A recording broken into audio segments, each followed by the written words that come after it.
4 రోడ్ల కూడలిలో ఉన్నాడు ఎన్టీఆర్. ఎటు వెళ్లాలో అర్థం కాని పరిస్థితి. జనతా గ్యారేజ్ తర్వాత ఎన్టీఆర్ ఎదుర్కొంటున్న సిచ్యువేషన్ ఇది.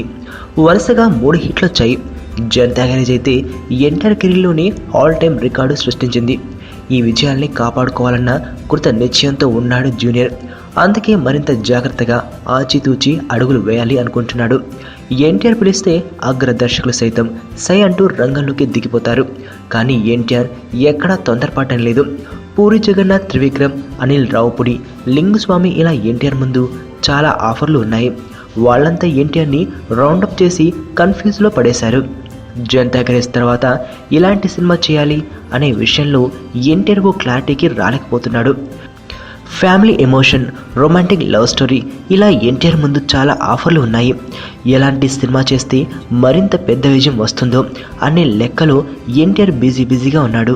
ఇప్పటికే వక్కంత వంశీ ఎన్టీఆర్ దర్శకుల జాబితాలోంచి డ్రాప్ అయిపోయి మరో గూటికి చేరాడు.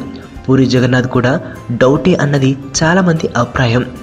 ఇజం సినిమా సరిగా రాలేదని ఎన్టీఆర్కి హింట్ అందిందన్న గుసగుసలు వినిపిస్తున్నాయి. జ్యోతిలక్ష్మి, లోఫర్ సినిమాలు ఆల్రెడీ పూరి కెరీర్ని డామేజ్ చేసి పాడేశాయి.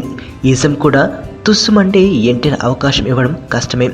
ఈజం రిపోర్ట్ చూసి అప్పుడు పూరి సంగతి ఆలోచిద్దాం అని డిసైడ్ అయ్యాడట. అందుకే అప్పటి వరకు మౌనంగా ఉండాలని భావిస్తున్నాడని టాక్ వినపడుతుంది. దానికి తోడు పూరి ఇప్పటి వరకు ఎన్టీఆర్కి పూర్తి స్థాయి కథే చెప్పలేదట. ఇజం కాస్త అటు ఇటు అయితే ఎన్టీఆర్ ఖచ్చితంగా లింగుస్వామితోనే జట్టు కడతాడని ఆయన సన్నిహితులు చెబుతున్నారు. ఎన్టీఆర్ పద్ధతి చూస్తుంటే మరీ అతి జాగ్రత్తకు పోతున్నాడేమో అని కూడా అనిపిస్తోంది. స్పీడ్లో ఉన్నప్పుడే చకచకా సినిమాలు చేసుకోవాలి.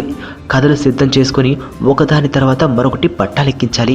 ఈ విషయంలో ఎన్టీఆర్తో పోలిస్తే మిగిలిన హీరోలే నయం అనిపిస్తోంది. ఎవ్వరూ ఒక్క నెల కూడా ఖాళీగా ఉండడం లేదు. సీనియర్లు సైతం సినిమాల తర్వాత సినిమాలంటూ వేగంగా దూసుకుపోతున్నారు. ఎన్టీఆర్ మాత్రం ఆచితూచి అడుగులు వేసేస్తున్నాడు. సింహాద్రి తర్వాత దూకుడు నిర్ణయాల వల్ల ఎన్టీఆర్ కెరీర్ తిరోగమన దిశలో వెళ్ళింది. మళ్ళీ ఆ తప్పు చేయకూడదనే ఎన్టీఆర్ మరి ఇంత జాగ్రత్త పడిపోతున్నాడేమో మరి.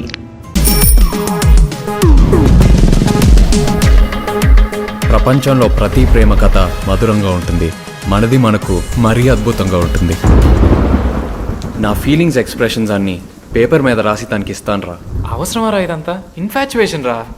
రే, అమ్మాయిని చూసిన వెంటనే అలా